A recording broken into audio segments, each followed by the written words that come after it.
কাকিমা, ও কাকিমা, কাকিমা একবার শোনো, আসো এদিকে একটু।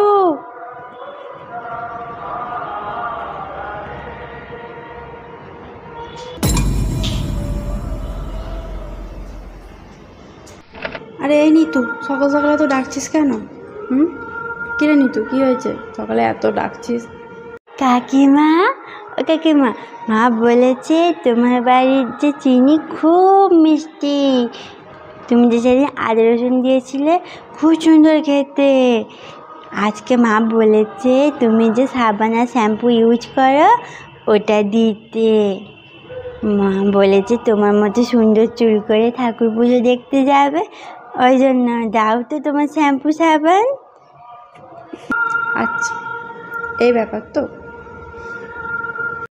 এবার দেখছি এই মহিলাটার কিছু একটা ব্যবস্থা করতেই হবে। ঠিক আছে, তুই এখানে একটু দাঁড়া, এখনই নিয়ে আসছি। ঠিক আছে, হ্যাঁ, এনে যাও। হ্যাঁ, चलो भाई देखो अब मैं क्या আচ্ছা এই নে শ্যাম্পু, এই শ্যাম্পু আর কি বলতো, এই নে সাবান। এই সাবানটা মাখলেই আমার স্কিনের মতো স্কিন হয়ে যাবে তোমার। এটা দিয়ে দিই।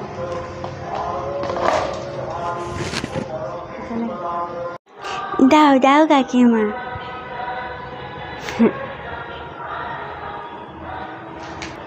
কাকিমা তুমি সত্যি এই শ্যাম্পু ইউজ করো? এই মেয়েকে তোমার চুল এত সিল্কি? ও, এই সাবানটাও তুমি গায়ে ইউজ করো? তোমার স্কিন এত সুন্দর। তাহলে মাকে গিয়ে তাড়াতাড়ি দিই। আমার মা বোঝে না, এগুলো দিয়ে বাসন মাজে ঘরে। হ্যাঁ, বলবো কাকিমা দিয়েছে। আইসক্রিমটাও তোর মাকে আমার থেকেই নিয়ে যেতে বলিস, ঠিক আছে? যদি নেয় তো চলে আসে, আমি দিয়ে দেবো। কাকিমা, মাকে যদি মুখ না করিয়েছি না, মাইক করিয়ে